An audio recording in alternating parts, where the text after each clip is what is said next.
Good evening, ladies and gentlemen. On behalf of the Guam Legislature, we'd like to welcome the Charter School Council and applicants of the Career Technical Academy Charter School. I just wanted to make sure that as the Oversight Chair for Education, we wanted to make sure we assisted the council and all the other areas, Department of Education, UOG, and GC. But Madam Chair Amanda Blas, this is your session. So you enjoy the night, and I hope to hear the good results. Thank you. Thank you again to our Education Chair, Senator Agustin. We appreciate it. We are here for the Career Tech High Academy Charter School application public hearing. Before we begin, we'll start with introductions, starting with the Charter School Council. I am Amanda Blas, and I am the Charter School Council Chairwoman. My name is Yuka, and I am a council member. Good evening, half a day. My name is Joe Sanchez. I'm representing the Superintendent of Education. And we can have the Career Tech High Academy Charter School members introduce themselves as well. Okay, I'm Felix Camacho, member of the board. Yeah, Felix Camacho, member of the board. Actually, the governor is the chairman of our board of trustees, and Greg Calvo, the secretary.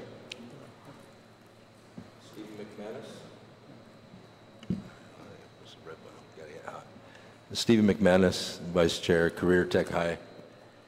And I'm Juan Flores, and I'm the treasurer of the board. Okay. Let's start with having a brief summary about about the application and the school, the intentions. Well, Madam Chair, I believe that everyone has an interest. Are you going to turn this on? Yeah, everybody has an interest in education, and you may ask why. It's education that drives our future. And our children have an enormous capacity for learning, for innovation, for creativity. And I think as we look at our current economic environment and the students coming out of our schools, we know that there's a definite need for something like career technical education, CTE. I just want to explain that, of course, a lot of the detail would be brought out as to why this makes sense. And I had a recent conversation with my son-in-law. He's currently a lieutenant at Department of Customs, Guam. But I recall that he went to Guam Community College, or GCC. Back then, it was called Vocational Technical Education, VOCTEC. Yeah.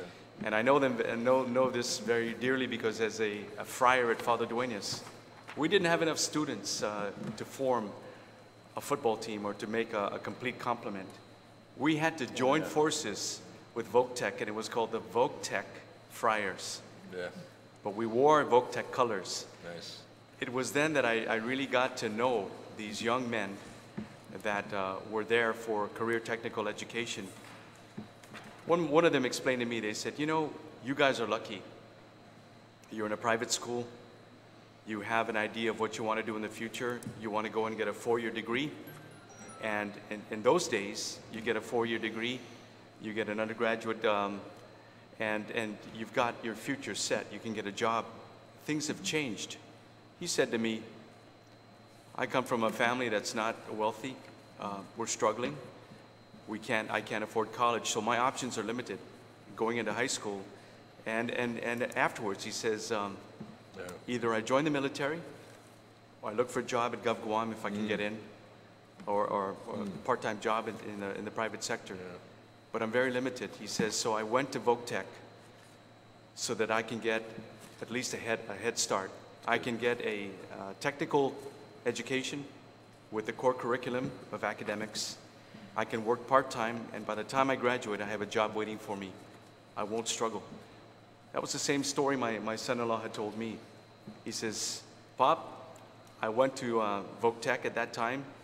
My grandfather was in construction, so it made sense that I get into heavy equipment. So my track was heavy equipment operator. Mm-hmm. He says, I got the skills training. I worked part-time. By the time I graduated, I had a job. I worked for 2 solid years. An opening occurred at Customs, and I've been there ever since. And he will soon retire.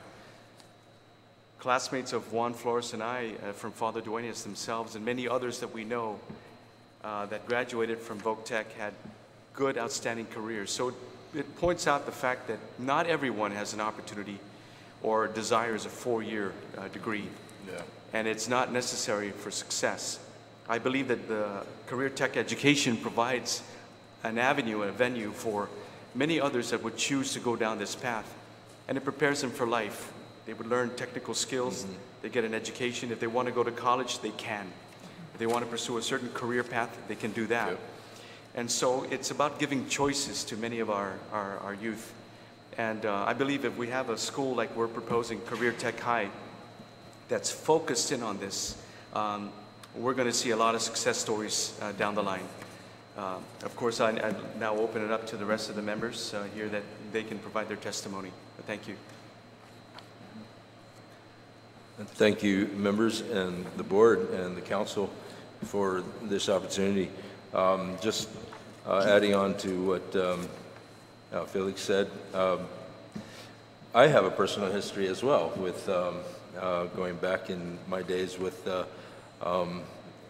being at GCC as a student when it was vocational technical education. And yes, we did work with the, play with the FD Friars, and that's an unprecedented thing. That was fun. I know with all certainty in working in the last 20, 30 years of education and 22 years at the school that I'm at now,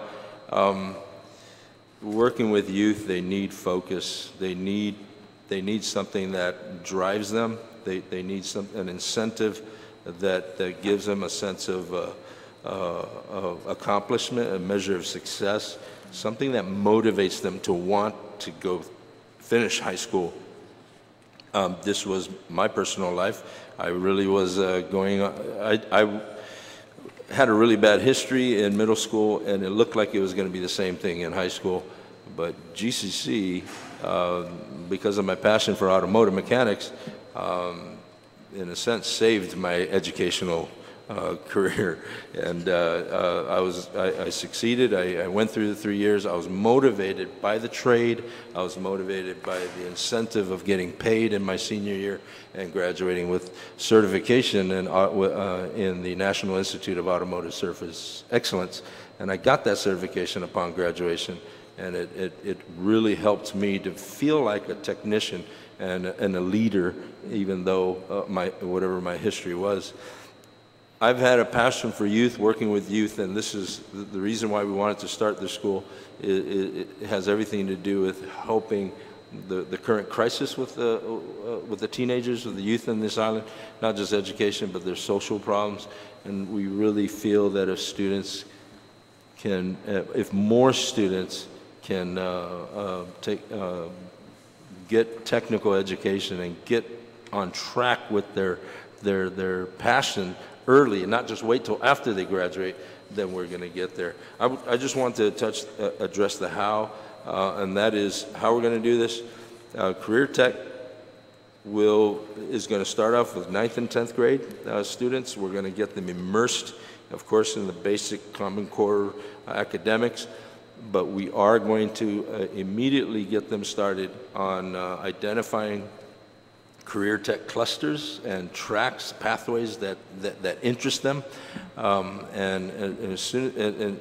the sooner we can get them to identify what that passion is, we're going to put them on a focused track for 4 years. It's the focus of Career Tech High that I believe is going to be the success, because it's not a it doesn't have multiple goals. It's purely career tech. There's not competing visions in the school, college track, or just to get a diploma. Every student is going to get certified in some field in technical ed. The starting courses we're going to be looking at is allied health, architectural construction, information technology, sustainable energy, and marine sciences. So these are courses that we want them to get in. It's not limited to that. Those are the starting courses. We are going to add more as the school grows. But Yeah, we also believe in a very strong internship program, and this is something that we're going to be implementing immediately, is to get these students placed in the labor force as early as the starting of their senior year. So it works. I mean, it worked for me, and it worked for many students on the island, and I know it'll work if we can double the output of career tech completers on Guam. So that's my testimony. Thank you. For the record, I was never invited to play in this football team that they had. I don't know if it's because they really wanted to win, so they never invited me. I've only been holding on to that for 40 years. But I want to just focus on the purposes of charter schools in general and how this petition, I think, addresses those. And in GCA, it addresses those six purposes. The first is to improve student learning. And as Joe Sanchez and Eloise would recognize, relevance has always been a great factor in students' academic success in schools. And one of the reasons for career tech to exist is to take advantage of what students are interested in from a career point of view, from a career tech point of view, and integrate that with academic learning. So there are different ways of looking at that. So one example could be if you were in a marketing field, learning communication skills, reading, writing, speaking, listening, would definitely be important. When it's not learned in context, sometimes students don't care, right? Sometimes students don't care about Shakespeare, but they would care if one of their jobs is to figure out whether or not the labels on the label for a reagent in a cleaning solution is going to be toxic or not toxic. It's important for students to study refrigeration or air conditioning, which is pretty critical in our island. It would behoove them to really study thermodynamics. If you told them they're going to study thermodynamics, they're going to first figure out how to spell it, and then they'll tell you that's not really important. So the integration of the career technical subjects and the academic subjects, I think, is a critical component in this school. The second thing is for the students to have the increased learning opportunities. We know that the GCC program in the high schools has had a great deal of success, but there's a limited number of students who participate in that for various reasons. But we also know that those students in their career tech classes, with some exceptions like the Tourist Academy at JFK, it's not integrated with the learning that goes on in their other classes. For us, we're saying this is a critical part. They're going to learn in an environment where their career technical education is going to see relevance in academics, in the other academic subjects, and the academic subjects are going to have relevance in their career technical area. A third thing is to give teachers an opportunity for different ways of teaching. And in a career technical education, teaching by textbooks or electronic readers is not the key to the learning. That problem-based learning and experiential learning and the analysis of learning is important because that's what people in career tech areas do on a daily basis, right? They learn by doing, they analyze by doing, and they take problems and use problems to learn as much as possible. I look forward to the day when our students are going to be the ones to understand electric cars as well as anybody else, but also for our students to reach the higher level of Webb's depth of knowledge so that those areas become the norm for those students, not just basic knowledge. There will be opportunities for the teachers then to learn and the teachers to have an understanding. And one experience I had back before the Gulf War was I actually worked at the Hyatt Hotel for several weeks to figure out how to incorporate science teaching with the concepts of tourism. So we talked about things like, well, how big should the wheels of the luggage cart be? It's got to be big enough to carry the weight, but small enough to maneuver in the hallways. Now, that doesn't seem like a major thing, but imagine a high school student being able to determine that, right? Or a high school student being able to determine how much air conditioning do you really need in a building. For that to be something Traditional academic classroom teachers are not faced with that. So for the teachers in this school, this is going to be a new thing for them. Maybe they will be involved, if I don't mention it here, but they might be involved in something called flipped teaching or flipped learning. The idea that let's have the students take home an iPad and watch the lecture and then come to class and discuss or solve problems or work out projects, because that's where the real learning takes place. The next objective is that students, parents, and their guardians should have choices. We're in a position here where we can't have students just go to the next school district to get an opportunity, because there is no other school district. We are the only public school district, and while our public schools, our public high schools, provide opportunities, I think this is a way for them to say, hey, maybe the coordinated and the focused area in career technical education is what our students want, or what the parents want for their students. This gives them a choice, regardless of what their socioeconomic levels are. There are choices on Guam, but most of those choices are attached to finances. And so charter schools in general, and especially this charter school, could be an opportunity that has nothing to do with finances. Finally, I think that, that the proposal or the petition for this charter school clearly takes advantage of the objective that charter schools should be held accountable for the measurable student outcomes. That it's not just, obviously the students will be tested on the ACT Aspire, but they'll also be assessed with ACT work keys to see whether or not they're employable, to see if they're workforce ready, and maybe even look at how ready are they to fulfill the requirements for certification in certain areas. So if we decided to do an allied health program for students to understand what it means to be a certified nurse's assistant, will they be ready to take that test after they've done some clinical work? Will they be ready to be at advanced levels at GCC if they decided to pursue that area? Or, as is called for in all career technical education, could they choose to go to a four-year college if they wanted to? So somebody in auto mechanics could go out and be a great auto mechanic in one of our dealerships or in a shop. They could go to GCC and pursue a hybrid technology in auto mechanics, or they can go and become engineers. So that set of opportunities will only come about if the school is held accountable to getting students at that high level of learning. Thank you.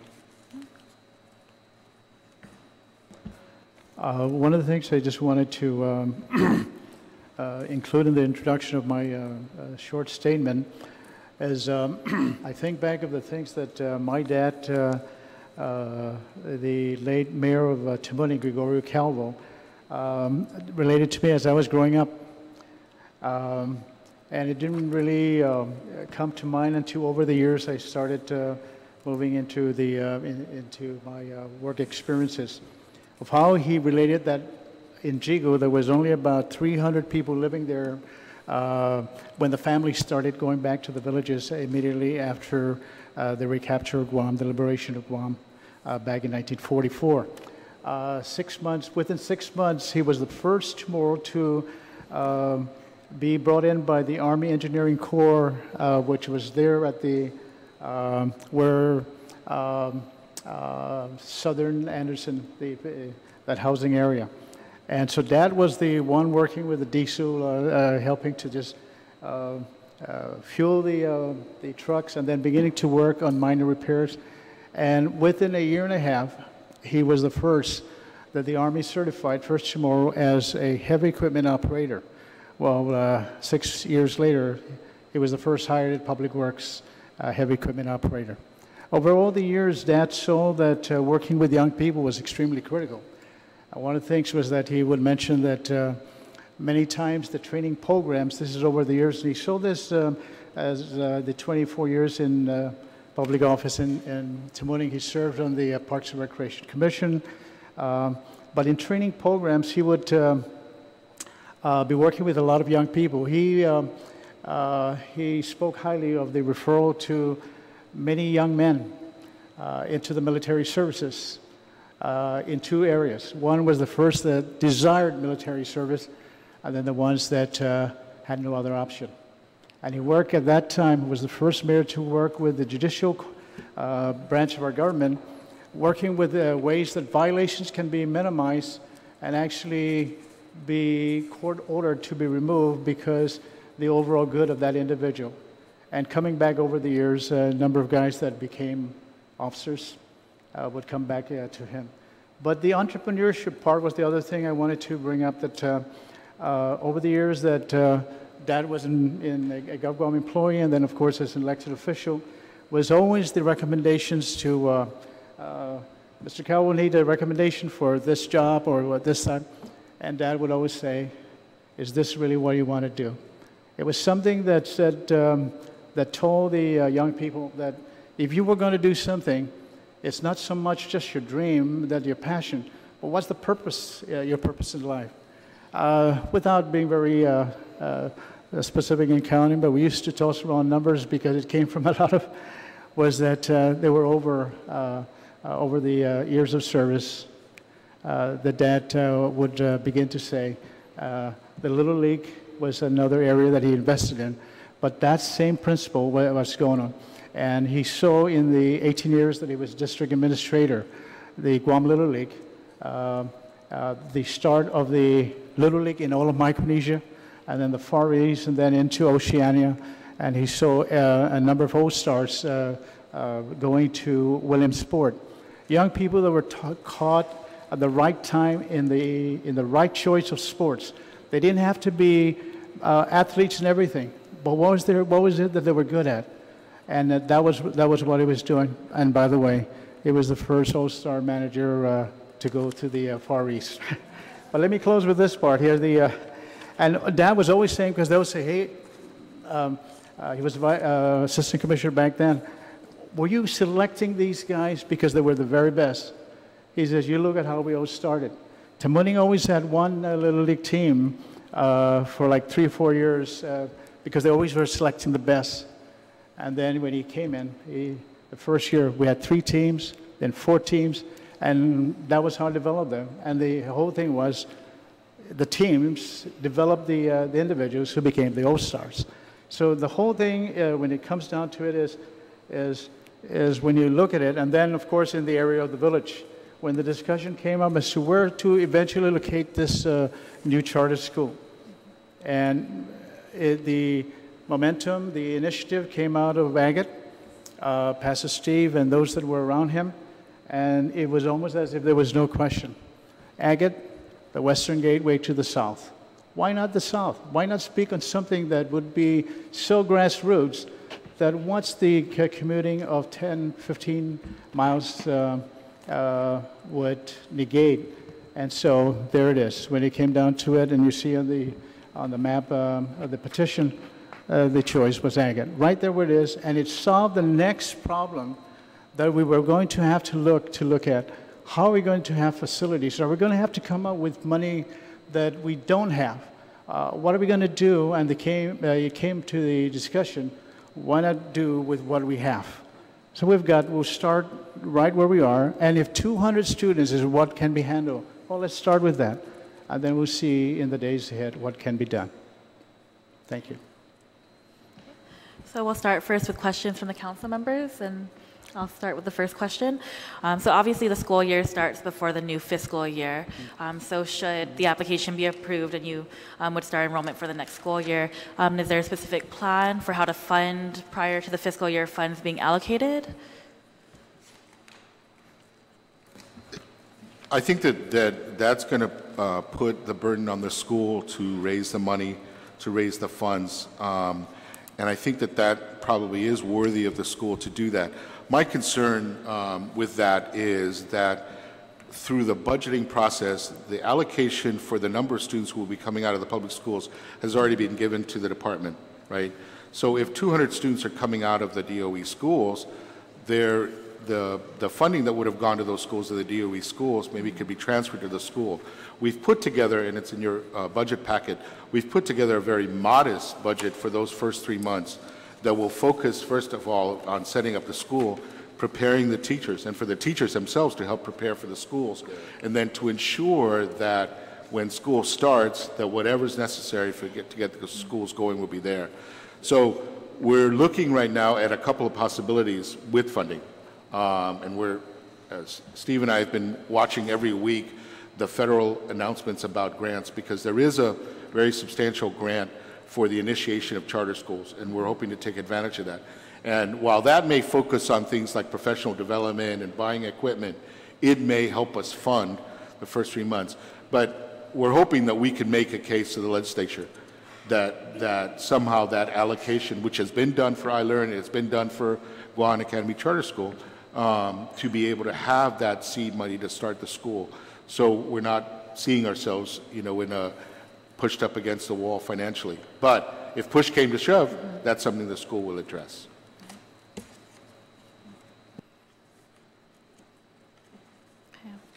I also know that you already identified a facility.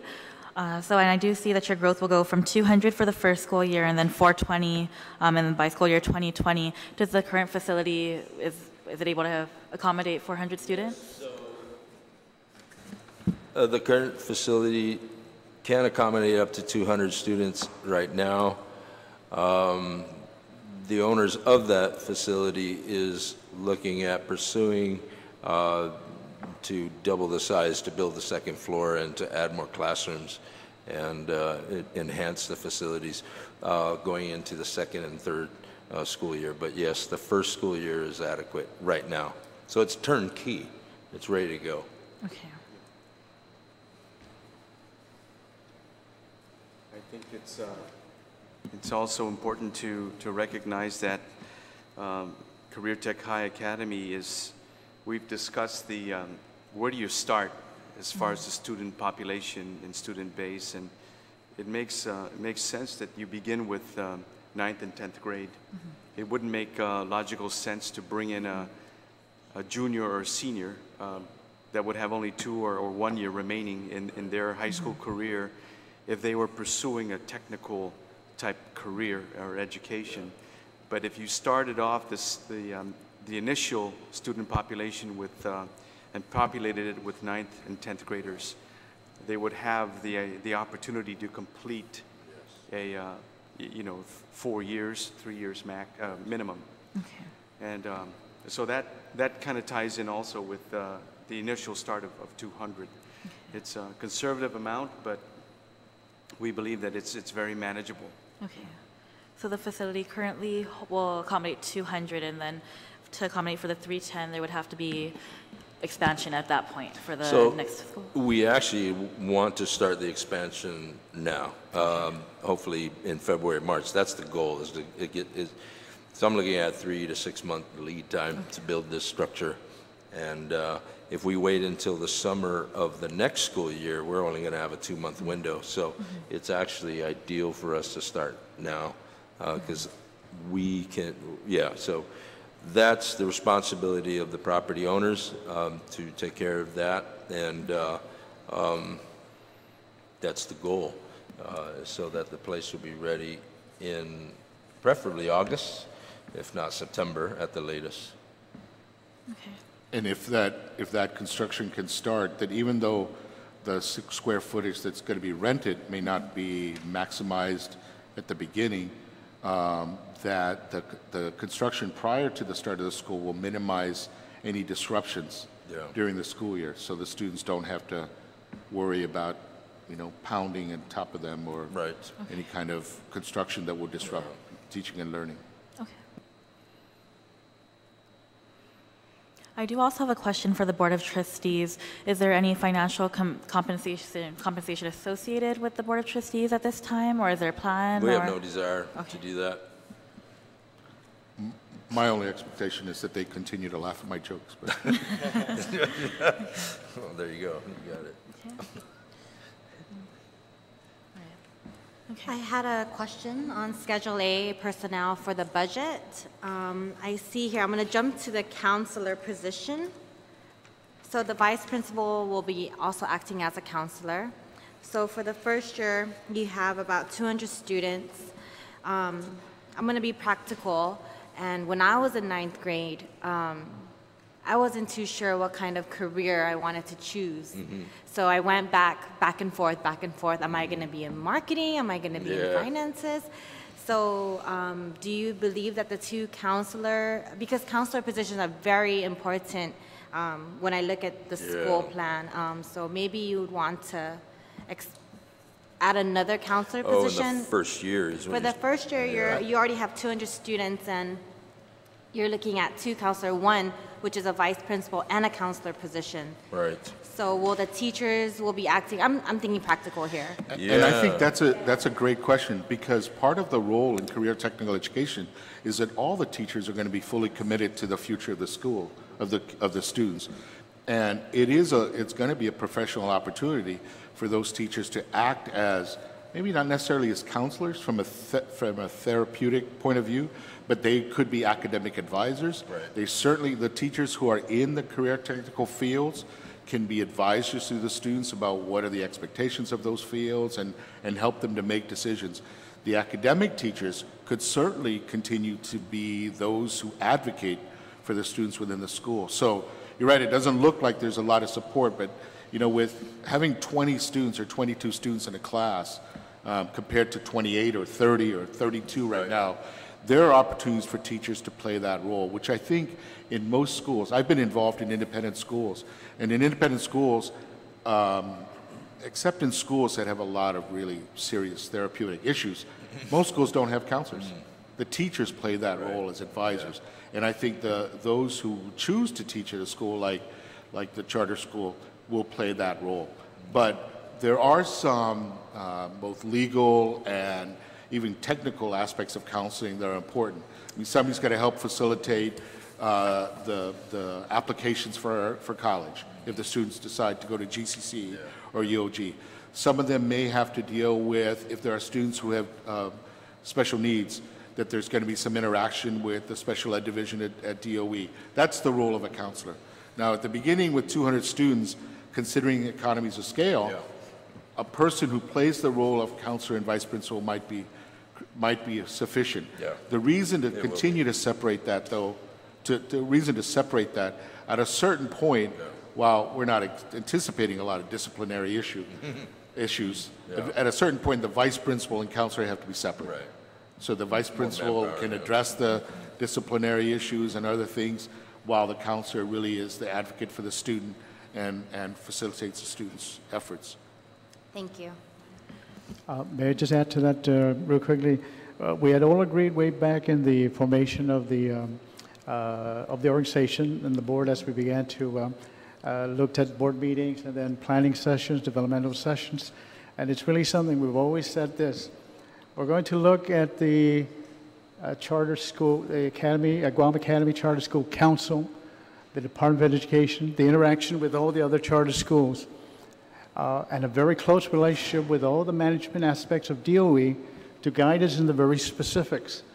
And we already saw this, that even in the initial board meetings whereby, the interaction with the council, that already the subject areas that was on the agenda, and then we began to we had to go back and keep looking, but we felt that it's going to be safe for us to listen to what is coming out of the core direction that as a council you're going to be taking. Then a lot of interaction is going to have to happen with the Guam DOE, GCC, and then the charter schools. We're looking at in another 2-3 weeks that we've already been scheduled to start interacting with the charter schools. We want to learn how it is they got started, and then on the facilities, and then want to look at development even starting now, because in the application for the grants, we're looking at everybody comes to the table, and then seeing where the private sector as well begins to come up. But right from here, the budget, we were going to say what direction you want us to take. Okay. Great, thank you. So I have, I guess, 5 items or questions. You're familiar with these. One of the things that I've always kind of commented on is if we're truly going to have a charter school, it can't just be like the DOE and saying that we're just going to do it better than you, right? So every charter school has to be kind of unique in its approach and kind of have a structure that's really different from what we already do in the Department of Education. So maybe can you go ahead and kind of talk through a typical day or what a typical student would experience throughout their day or week? Joe, I think that's a great question, and I think we are in the position of being really creative about that, right? So that there's a maximization of learning opportunities when the students are on campus, but then there's also the enhancement of their learning if they were off campus. So we may be open to such opportunities as making sure that maybe the Monday to Thursday everybody's in school, and on Friday everybody's out at Atkins Scroll or at Guam, with the Guam Contractors Association, or they're at the university doing some project. The couple of things that I think are really critical to as far as guiding principles. Number one is obviously teaching and learning. And even in the budget, or especially in the budget, that's the number one focus. The second, in terms of making things different, is that even whatever we do that we do differently, there are some policies and regulations and laws we have to live with. But yeah, how do we take advantage of what students will learn best in? I mentioned the teachers being advisors. There are also opportunities for the teachers to have an integral role in making decisions in the schools. And I'm not saying that doesn't happen right now at the DOE, but I think not to put down the DOE. I've been a part of the DOE system in a very substantial way. I think the best thing is for us to take the best of what DOE has to offer and continue to enhance that. And so the idea, though, is how do we react to what the students need, but also how do we react to what the island needs in terms of even just deciding on what areas to cover, right? It'd be great if all of our students wanted to be, they all want to be professional Rapa Nui dancers. Well, that's not really that practical for Guam. Maybe it is, I don't know. But the idea is let's look at those needs and match them. Everybody has to be involved in it, and that's what would be different on a day-to-day basis in the school. So my follow-up on that is, right now it's the stats. In one sense, we would not, GCC is providing career tech education, but the difference is they used to have a standalone career tech school where they had one focus, and they don't have that anymore. And I think the studies are showing that that kind of focus is not there in the 5 public high schools right now. Also, what we want, the numbers also show that the completion rate, the participation rate is extremely low. By being a standalone school, we're wanting to, because this is our focus, this is going to be something we want to grow, we want to encourage. It's our passion. And we're going to communicate that message, and we're going to incentivize our youth to see the need for technical education. I mean, it's just, that's the one plus. The second is there are clusters and tracks, pathways that are not being provided by the GCC programs, and we are going to venture into those tracks and pathways that are in demand on Guam and in our region. Great, thank you. Your teachers, so do you already have an idea of where some of these teachers would come from? And what type of training will they have? Are you getting nervous? No. Oh, a little bit. Joe, I think that the first thing, obviously, as we recruit teachers is to make sure that the teachers are going to buy into what the school is going to be all about.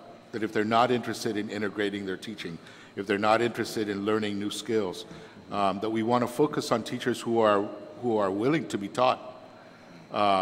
And while we put an average amount for what teachers will make, some teachers with a lot of experience might make more, and some new teachers might make less because they're just starting their careers. But all of those teachers, I think, are going to be the teachers who buy into the idea of integrating career technical education with a traditional academic education. The second thing, I think, is just to make sure that those teachers really have qualifications, meaning that their college backgrounds are at a high level, that they've demonstrated that they've been able to carry on certain responsibilities, and again, that they're willing to try something different.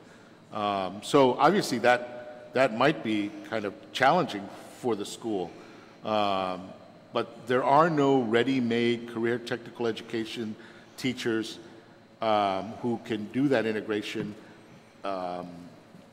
even throughout the country. That's still something that's being worked on. But that, I think, we're going to shape those who have some requisite knowledge and skills, but also take advantage of those who are really interested in being different professionals in the school. I think Juan is correct in that in finding the potential teachers, you definitely want individuals that have the expertise, that have the credentials, that have the experience in that particular field. And there are many that are at the tail end of their careers that would like to donate and do something different and give back by teaching the next generation of kids. The challenge will always be to how do you fit these individuals that may not have a teaching degree or may not meet the core requirements that have been established by GDOE. They have all the technical skill, they have all the credentials, but they're not classified as teachers. So, but I think this will develop an opportunity for many that are looking to a second career, to become certified as teachers, so that they combine their expertise, their experience, their credentials with that which is required of teachers by our school system. So, and as Juan has mentioned, that is a challenge throughout the country, I believe. But they're out there. We just got to go find them. Yeah. No, you hit it exactly. What I was thinking was to follow up on your comment. It's non-traditional. There are going to be some non-traditional approaches to recruitment. While we are going to recruit locally and off-island, for example, Rob Limtiaco could not teach in the public school system because he doesn't have a traditional degree or the praxis certification and so forth, right? But he has an incredible wealth of knowledge that is on a doctorate level. He's an ordained pro. Our program, we're going to be teaching a marine science program, which incorporates traditional boat building, sailing, and navigation. While this helps to fulfill, I think, a very special and unique offering that no other school can provide that we know of right now. But it's also industry relevant because he's going to be helping us get these students to get their boat captain certification. So while they're getting traditional knowledge, they're also going to be employable in a modern industry. So, but this is a non-traditional approach that opens up opportunities for a lot of teachers, mentors, professionals in our community that can't otherwise get employed by DOE, but that have a wealth of knowledge that our students need. And it'd be awesome to see that come together. So, and this is why, Madam Chair, that Joe, that the private sector, as what the governor alludes to, those that have already been, because the business they're in, the kind of work that they've done, the experience that are gained, they become our secondary classrooms. They're going to be the ones now that would be filling in the Friday schedules, as Juan alluded to. But we're looking at mentors that from the very beginning, they're going to be coming in, becoming the, not just the classroom speakers, but they're going to be the ones that says, hey, those in the automotive field, come on over to my shop anytime during, on a Saturday and begin to just, so we're looking at them mentoring. Can we find 200 mentors? Yes, we think we can. Because as what Governor Felix has mentioned, there are people that have, 4,000 GovGuam retirees, 7,000 veterans that are here, and looking to just continue the kinds of services and maybe even share the skills and maybe even tell the stories that will become so relevant that when Rob Limtiaco is carving that the boats, that already, as Pastor Steve said, they're pointing out to the boats that have, and you've sent some guys out to the boats that come by Agate Bay already, but that's the market that they're already looking at, and as they do that. So it's going to have to be the web woven in, not just from the the school, whereby it's reaching out, oh, there's going to be a lot of investment coming in, and the investment would also be manpower, time, and sharing, things that would become the legacies that would be tied in by all across the spectrum of the diversity of our people groups, and just looking at making it come out so that 200 students, they're looking and saying, what an opportunity to be in this wave that would bring out clusters that maybe we can add to, because this is why we said we're going to follow what we said in the very beginning to at least guarantee these, but in our coordination with the Department of Education and then the GCC, what other things that can be filled in the meantime? Maybe it might require just a scheduling one in the planning of, there's going to have to be some interaction so that some of our potential teachers that have the hands-on training to get those certification, we've already said GCC is the one that so we're already having to go out there and begin to say what other things that we can just list that already GCC has either a 2-year certificate, 1-year certificate. Let's go for those to be able to say that's how we're all going to be pulling in everybody, and of course the expertise with DOE in those areas that would be in terms of not only former students that might be there, the tie-ins to counselors that say, hey, I know Greg, let me just follow you, and then the interaction would follow. It's going to have to be. Good. And it would only be with Southern High, because it's close by. Great, thank you. Yeah. What type of supports will you be providing for students with special needs, not just special education, but ESL students, students who may be living in poverty? Joe, the most critical thing about this school is that, not the most critical, but one of the most critical things is that we're going to focus on proficiency, right? And I think that in a lot of my discussions with the other board members and reading the petition, it's clear that we're taking on a whatever it takes mentality. So a young man, young woman comes to the school and has some challenges. We know what the end is. The end is for that student to graduate. The end of that is for that student to have a meaningful education. It may require a little bit of extra help. And I think that that mentality is true in many of the public school teachers in the DOE right now. There are limitations for them with a smaller school and when we interact with each other more clearly, because if there are 200 students in the school, there are very few opportunities for those students to fall through the cracks. Sometimes the students won't like that, right? Because that means our eyes and ears are going to be on them. And that means we're not going to wait 6 months for an IEP. We're not going to wait until the next school year to put them in the right class. I think the size of the school and the focus of the school is going to make it flexible so that if we had to pull a student out of the classroom, and we're asking for a position for a substitute/school aide, those young men and women who take those jobs are going to be trained to be prepared to be in the classroom. If they could have a 2-year degree from GCC, or if they could start their education program or any program at UOG, that'd be great, so they know what the learning process continues to be. I think that's an important thing.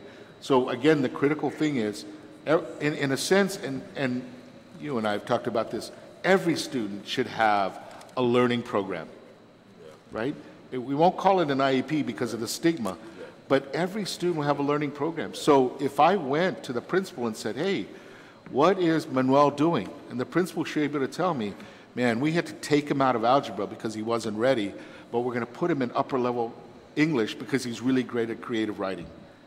That kind of stuff should take place in a small school. And the principal, everybody from the principal to the person who's cleaning the school should know that.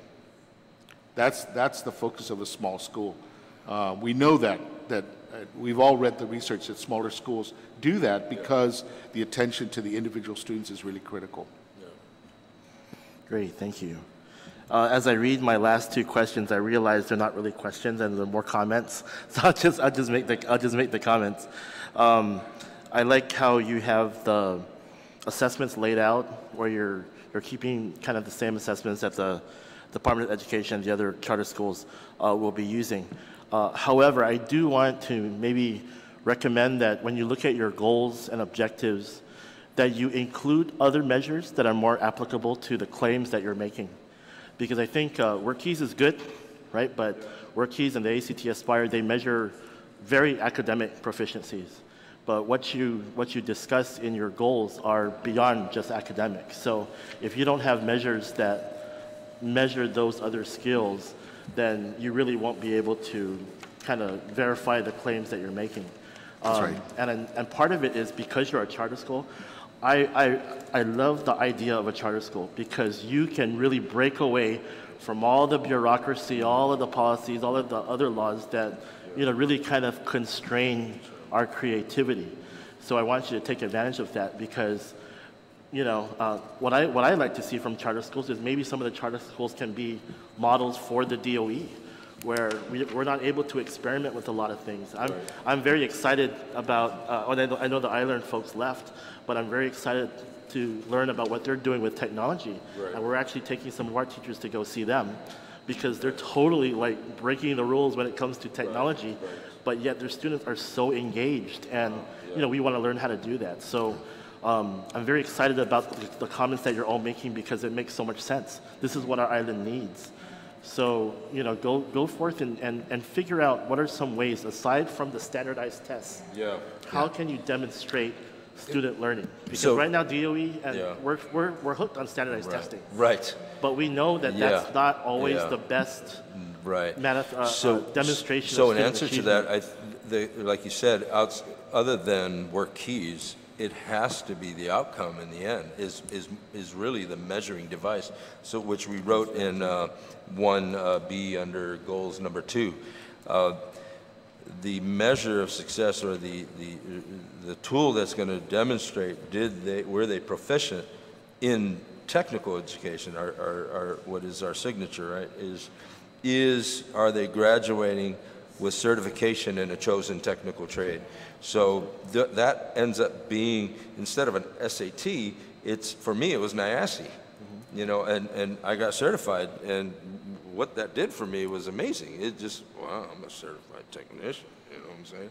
And it just, it just catapulted me into a sense of not just I'm somebody, but I want to take leadership. And leadership is what we want to train these students to be. But skilled apprentices in a particular trade, so not only getting certification, but becoming apprentices in the industry. That becomes a measure. Is this student being taken on by, is my IT student in his junior year, he's already apprenticing with Docomo, and they got him working. I got my business students that are going to be going to Bank of Guam. I already got we have a memorandum of understanding with them that they're going to train our students. That's the measuring tool that they not only got in, but that they're being evaluated by a real industry supervisor. And I hope that answers that question. On a daily basis, one of the things that the school can also pay attention to are what are called the Common Career Technical Core Standards, which have nothing to do with one particular area. They don't have to do with academics, but what kinds of learners and doers are these people becoming? Are they taking the initiative to solve a problem?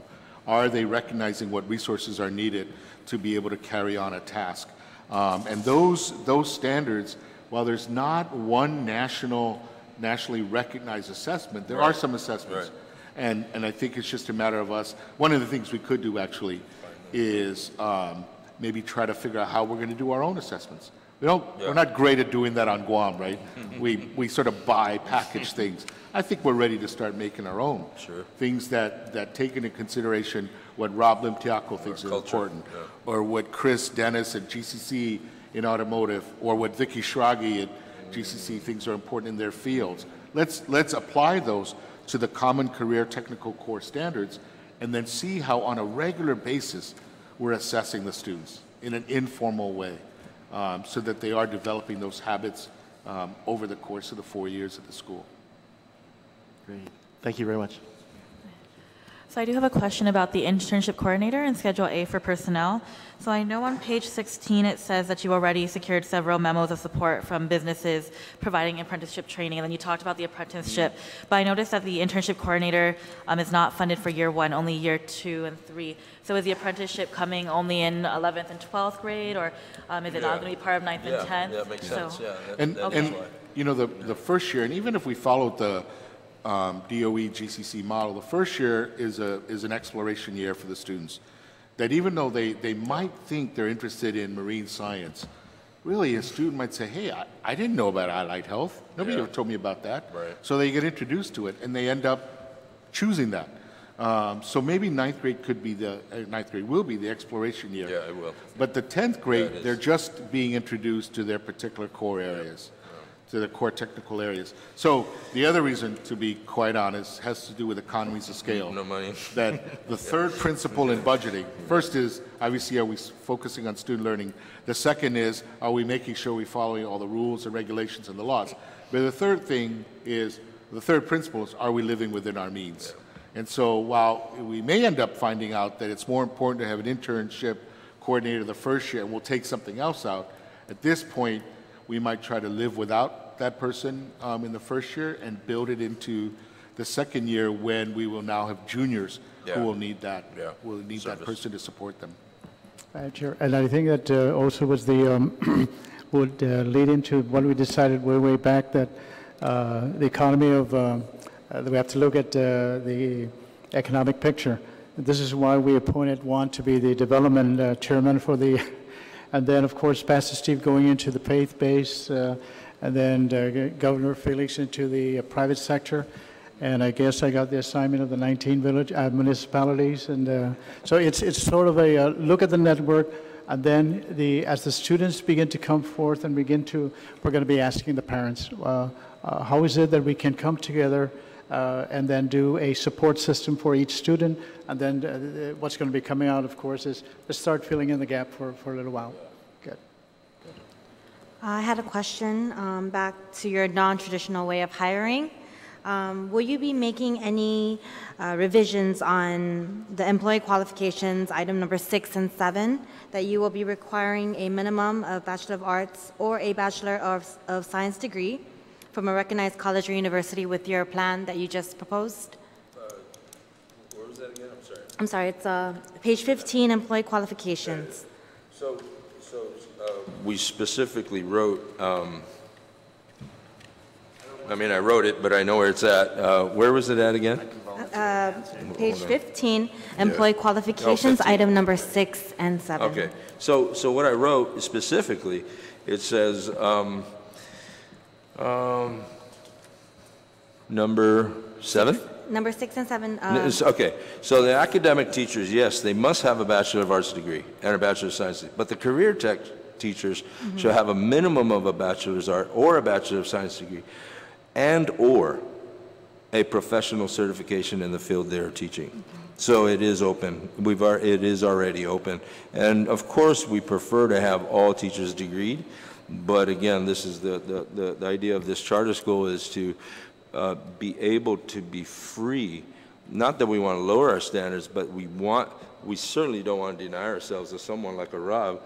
There's nobody else on the island that knows what he does that has a degree. So this, putting the and or, opens the possibility that we can get someone who doesn't have a traditional degree. So yeah, so it's already there. Yeah, it's basically equivalency, right? Yeah. And or equivalent to. Yeah. Yeah. In the CTE areas, the career technical education areas, the certification actually might be more critical if those students themselves are working towards certification. Right.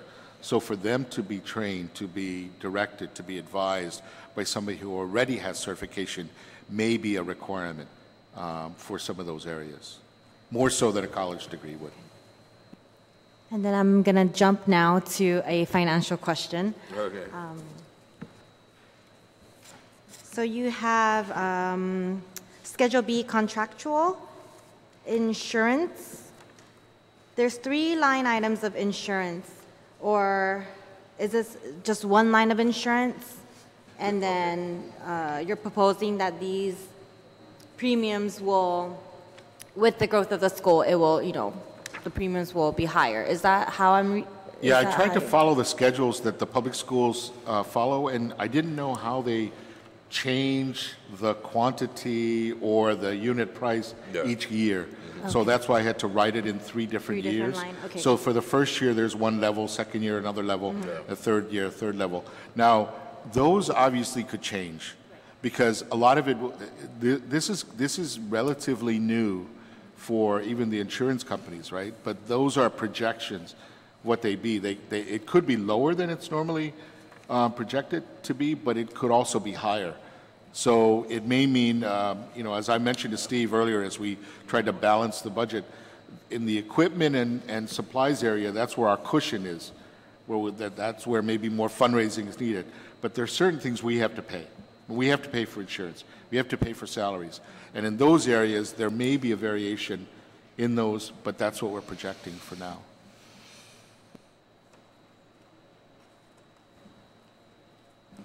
I do have a question about communication. So I know you mentioned in your application that you'll be communicating with parents and between the school with RenWeb. Yeah. We've seen some instances with the existing charter schools where technology isn't the best way to communicate. Is there alternative ways that you'll be planning to communicate with parents? I think that, one of the things we have to recognize on our island is not everybody comes home, turns their computer on, and gets on the internet. And even those who do go to the internet, my understanding is a lot of people only have internet for Facebook, Twitter, and all those other things. So I think we can't assume that that's going to be the norm for all the parents. No, so again, with 420 students tops, I think the idea of using this thing called a telephone, the idea of actually asking parents to come in to meet with teachers or administrators, or to meet them somewhere for coffee, or to do something that at least several times a year there is communication, that we don't wait until a parent-teacher conference occurs before we start addressing an issue. I think, again, the number of students in the school is going to make that possible. And right now we've maybe identified different people. The principal could be involved in that, the vice principal, a counselor, the internship coordinator eventually. Each academic or CTE teacher could also be involved in that. So, I've been involved in other schools where every single week the teachers sit around, the teachers and administrators and counselors sit around and talk about kids. Now, trust me, they're being talked about a lot now in the schools, but sometimes not always in a constructive way. No. So one of the things that will happen is if the teachers are sitting around and say, Steve, has anybody noticed that Steve's work has really been slacking?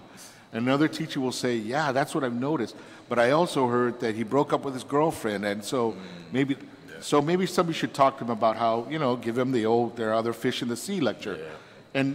And so we all play a role, and we know that in some schools, students gravitate to some teachers or administrators more than others.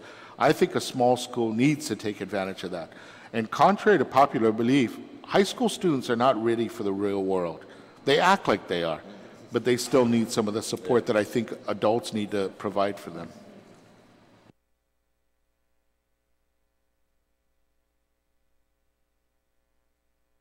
Is Joe missing one? He said 4, and I kept track of. He said 5, and I kept track of 4. Oh, yeah, I attend the last couple to comments. Okay, so the council doesn't have any more questions. I noticed that we only had 2 individuals sign up for testimony, and that was Dr. Flores and Mr. Calvo, and both of them spoke already. Is there anyone else interested in making testimony? Okay. We'll have you join us up here. Yes, for the record, please introduce yourself.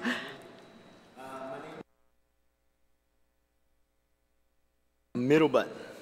Marcus Stephen Castro McManus. I come from a line of educators. My mother taught at Jose Rios history she got her degree at age 50, raising 9 kids, and then went into education for another 25 years till she retired. And my sister, my brother, who happens to be Pastor Steve there, and so as well as I am a vocational technical secondary ed major from the University of Guam, went on to get a master's in business from Troy State.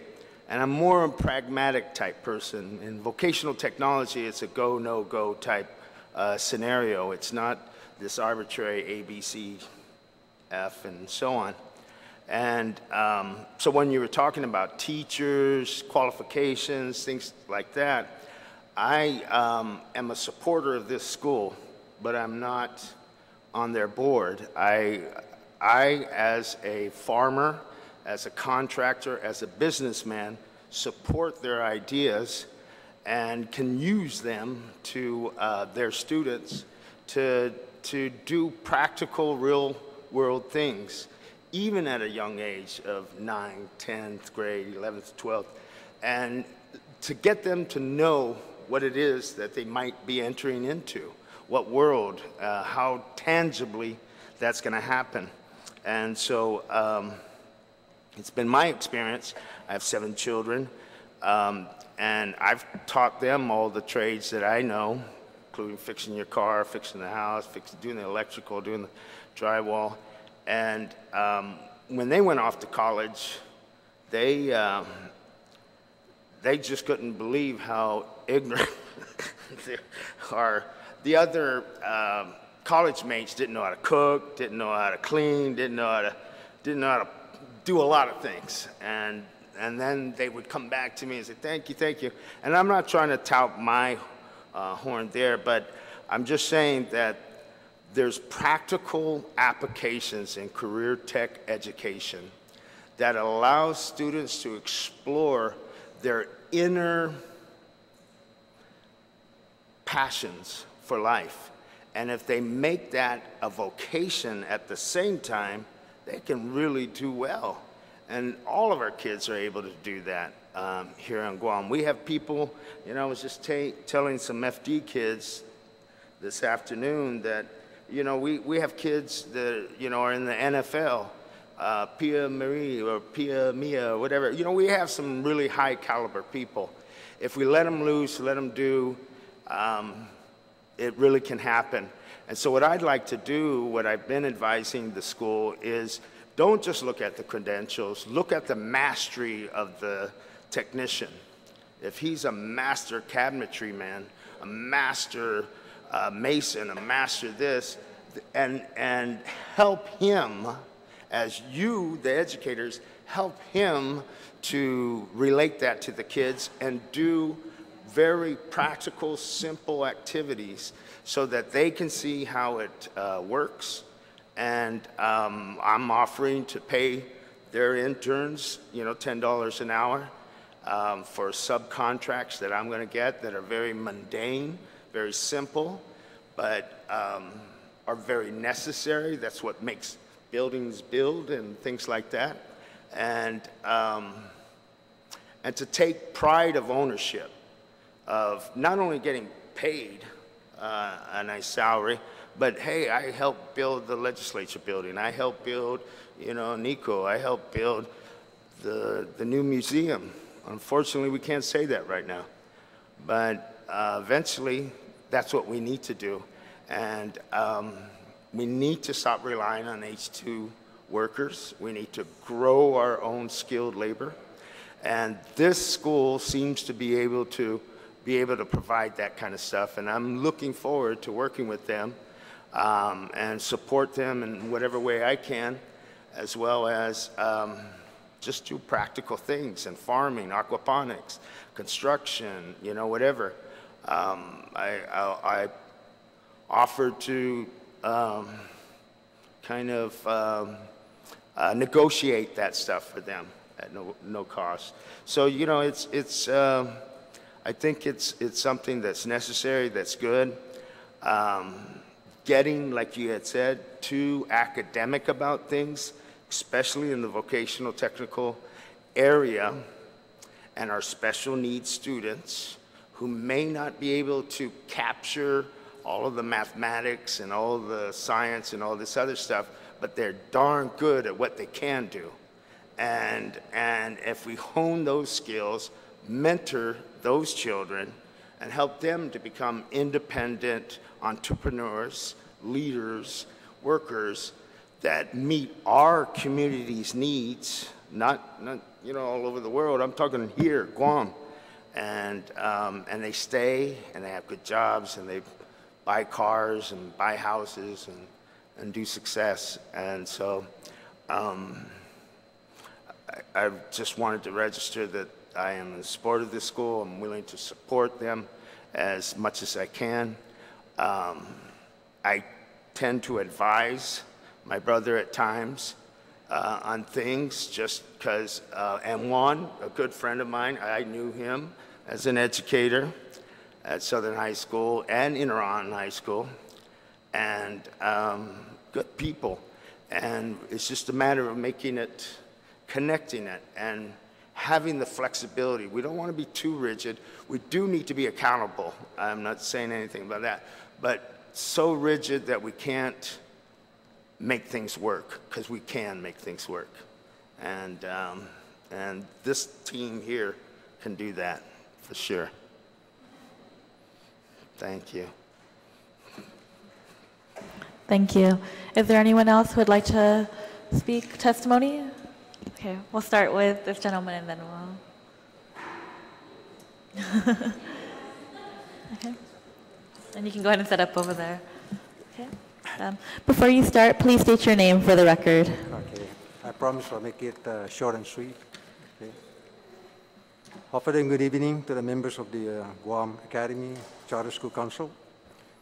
My name is Jesus Tagawa, and I'm here to testify in support of the Career Tech High School program in Southern Guam.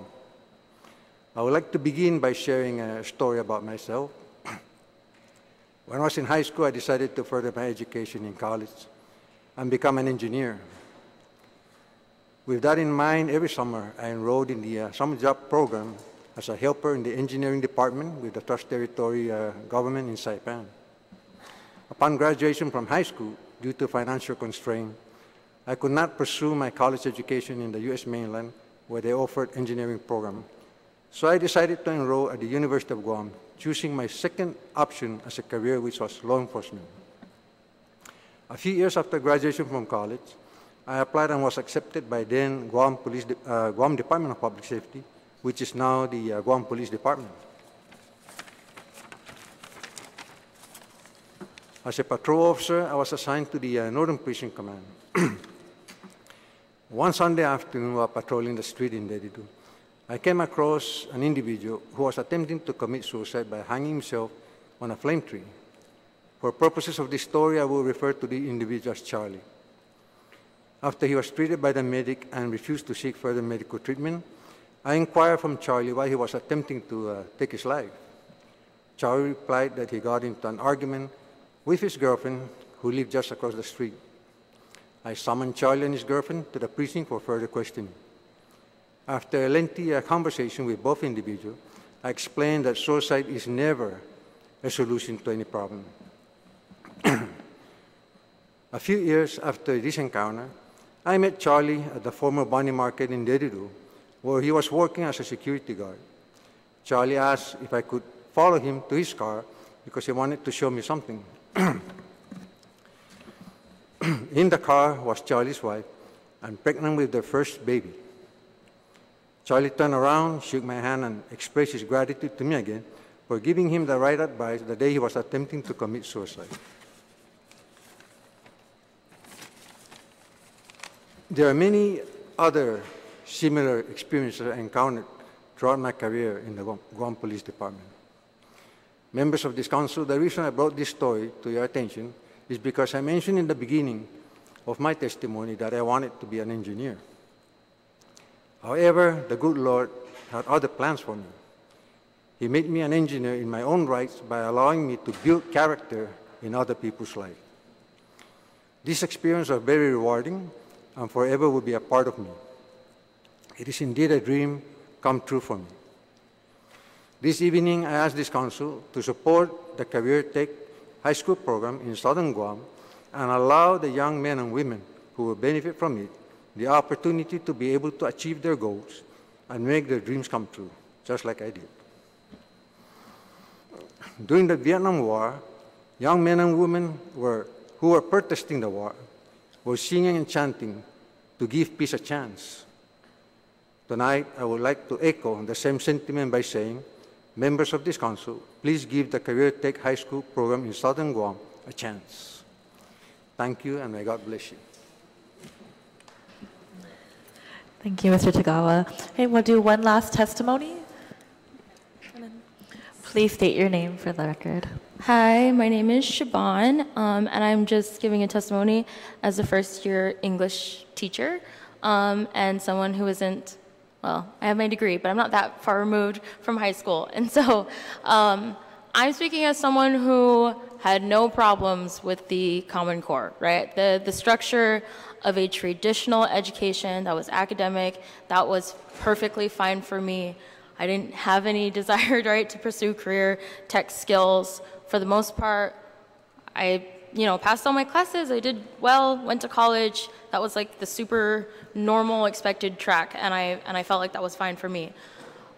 I'm passionate about this specific charter school because I was an anomaly, and most of my peers who were in high school, that wasn't their future. Out of my senior class, right, only two of my peers that I can remember, me and one of the other classmates in my class, actually went on to go to college.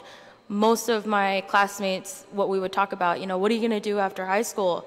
Most of them said, well, I don't want to go to college.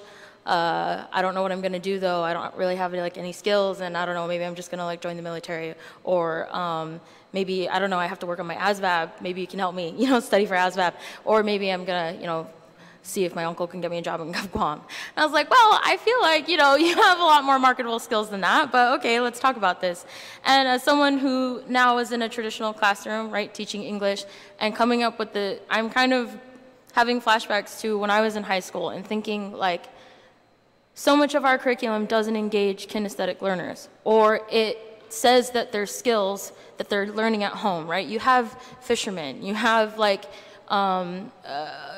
guys who come to school driving in trucks that they built, that blows my mind, but they do this on their free time, right? You have men and women who spend their weekends pursuing their passions that aren't being engaged in the classroom, or it's being, it's sort of seen as supplemental, and it's kind of being pushed to the side as an elective.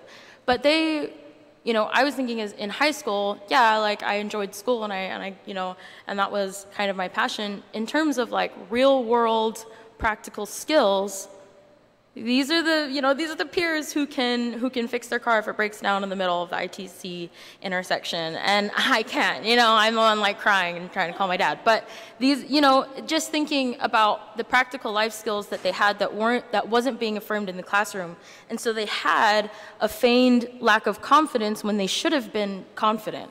They were graduating self-doubting when they should have been proud of the skills that they had attained on their own. Imagine if they had room to not just explore this in a shop class, right? Sorry, I have something in my eye. To not just explore these passions in a shop class for 1 or 2 years, and then see if their cousin or their uncle down south who he kind of does some side work and on fixing cars, if he can maybe give him some tips. If that was being engaged in the classroom, what difference it would make for them? Because it was kind of and as an English teacher now, I have to think we're back at square one, like what you were saying earlier. How do you integrate Shakespeare and Beowulf into people who would much rather just help me get them a job after high school, because on their minds they're thinking about financial stability, they're thinking about financial security. And the thing that my students tell me that I told my teachers, and what everyone has been saying for the past decade, it seems, is that there's nothing to do on Guam and there's no work. And you can't, and in order to succeed and to love your island and to work here, you have to leave and maybe not come back. And to be someone who did leave and did come back in order to teach and in order to work in our schools, it's inspiring when you see people who not only believe in education, but believe in our workforce. Because that was something that was not told us in school. It was always if it was said, it wasn't said enough, not to my peers and not to my classmates who had the skills that our economy needs, but it wasn't being addressed because they weren't good test takers, or they weren't good at public speech, which is okay, but they have a wealth of skills, right? These are people that are very extremely disciplined, and they've been helping feed their family by providing fish for hotels, or they've been at the farmers co-op longer than some adults who are still trying to develop that skill. These are, especially down south, where their knowledge of the land and of the culture intertwined with their knowledge of just being like the work ethic and the real world experience that they're bringing into the classroom. If I'm not tapping into that as a teacher, like that's lost, I'm doing a disservice to them. And I remember thinking, like, as a student, like, my peers feel dumb. That's so wrong, because they're not. They provide for their family. They've been working since they were 12, like, or 14. You know, fishing is, you know, and agriculture and helping your dad fix someone else's car, that brings in money. Like, you've been providing revenue, you know, for this economy, but you don't know how to spell, you know, but, you know, and it's like, maybe you're not gonna, you know, succeed, or, you know, you didn't like Macbeth, so I don't know, I don't think you're gonna pass, you know, or algebra is hard for you. And it just seemed like a total, like, disservice to the workforce here and the lack of confidence. And so I think programs like these and charter schools like these tap into the lack of confidence and the lack of ownership that I heard growing up, which is like, there's, you know, you can't find work on Guam, or we have to, you know, don't you get rock fever? Like, you know, it's that feeling of stuckness that where you shouldn't feel stuck. You shouldn't be embarrassed that you're the kid who stayed, that you know, you're the kid who graduated and you're proud that you work, you know, at home. I mean, I know some of my friends who now, you know, own their own businesses, you know, own their own car shops. That, you know, that was not because, you know, maybe, you know, the programming in high school didn't give that to them and they had to work hard for that. But imagine, right, if they had that mentorship when it mattered, when it needed to happen, when they were feeling like, what Major Tagawa was saying, when they were feeling self-doubting about, like, their worth. And I think a lot of times, especially in the South, and especially, you know, being from there and owning that community and owning the fact that you do feel overlooked sometimes as a community. You do feel like we're kind of in this same downward spiral of, like, the same statistics of crime and dropouts and, oh, you know, I'm afraid to drive past the Agate traffic light. And it's like, why? Like, we have the best food. Like, why would you be afraid? But just the idea that, like, you don't have anything to offer if you don't fit a very specific model of educational standards. I fit that, but I'm not everyone. And, you know, the traditional model works for many people. It also allows lots of people to fall through the cracks and not succeed when they are perfectly capable of succeeding in the workforce here. And they're very driven. They just happen to be passionate about different things. I have a student right now who, the things that he writes about how he's been spearfishing, you know, for as long as he can remember. And the fact that, like, he wants to get his boatsman license. He wants to be able to, you know, not just explore the tourism industry, but his cultural knowledge too of, like, the indigenous land and the ocean, and just like how for him as a student, I see all of his identity being affirmed, not even in the classroom, in something that he loves. As a teacher, I want to be able to affirm that. As a teacher, I want to be able to be taught how to integrate that after high school, so that when they graduate, they don't need a teacher to tell them that they're worth something to know that they're worth something, you know? Like, that's not my job. My job, independence, right, is what most teachers are fighting for. Like, in 4 years, I want you to be able to not need a grade to tell you that you can go and apply for a job, and even if you don't get it, you're gonna apply for another one.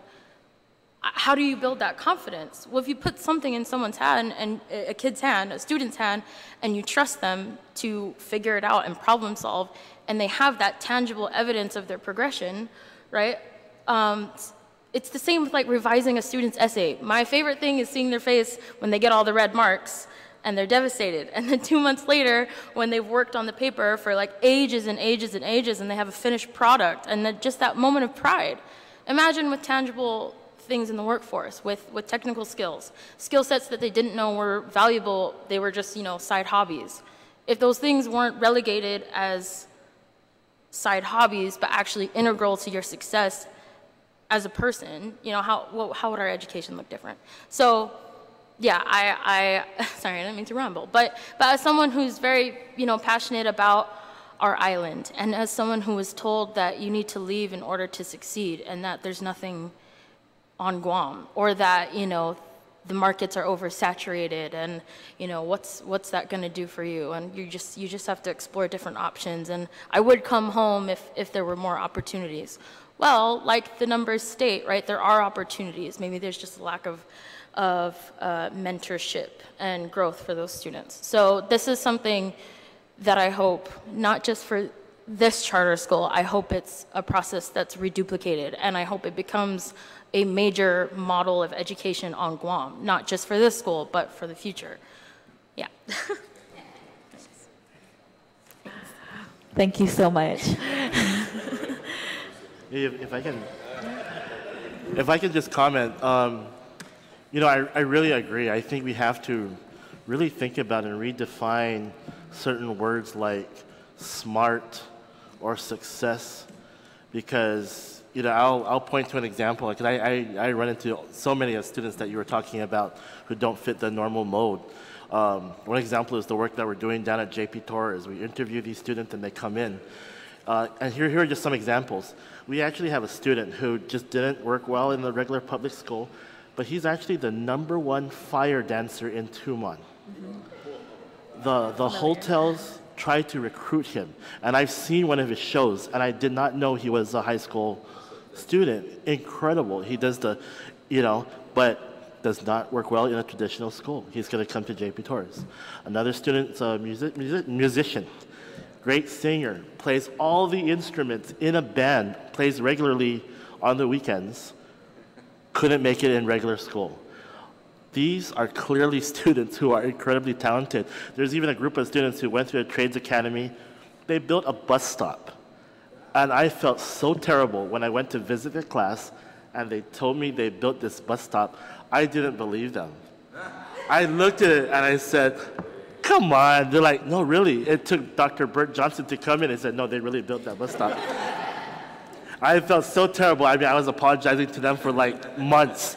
Yeah, hey, I'm really sorry about what I said. But, you know, they really built their own bus stop. And it wasn't a bus stop that looked like it was going to fall apart. I think they put it in Chalampago. It's an actual, very sturdy. And our school system, I agree, sometimes doesn't recognize that. You know, unless you can write clearly and, you know, do mathematics and score high in the ACT, sometimes we don't recognize that those students are smart in their own ways. Yeah, you know, you talked about that, and at times, I guess, our education system, the way it's devised and the way it's operated over decades, has stifled the creativity of our children. And we're hoping that this could, especially the fact that it's hands-on, and the education they get is relevant. It's like, I'm going to learn this, it's hands-on training, and it's relevant. This education is relevant to what I'm going to be doing in the future. And they get passionate about it, and they get immersed in it, and can make a difference. So that's what excites me about this. And a quick story about is Jillian Lynn Dance Company, Cats, Phantom of the Opera. When she was a kid, parents were called in, and the mother was told after an hour of all the problems that she had in school that she just couldn't learn.